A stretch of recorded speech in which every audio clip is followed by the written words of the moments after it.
আলেমদের হাতে টাকা থাকলে এগুলো দিয়ে জুয়ার হাউস তৈরি হবে না।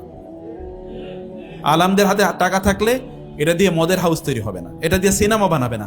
আলেমদের হাতে টাকা থাকলে আরেকটা আল ইত্তেসাল ইসলামিক ইনস্টিটিউট তৈরি হবে, তাই না? ইনশাআল্লাহ। অতএব আলেমদের টাকা থাকা উচিত। ব্যবসা বাণিজ্য আলেমরাই তো নিয়ন্ত্রণ করবে।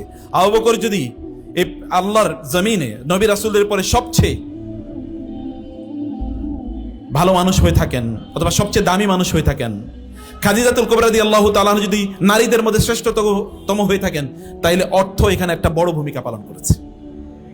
এই পৃথিবীতে দুজন ইসলামের পক্ষে যে দুজন মানুষের সবচেয়ে বেশি অবদান, এই দুইজনই টাকাওয়ালা ছিল। একজন খাদিজা, আরেকজন হচ্ছে আবু বকর রাদিয়াল্লাহু তাআলা আনহুমা।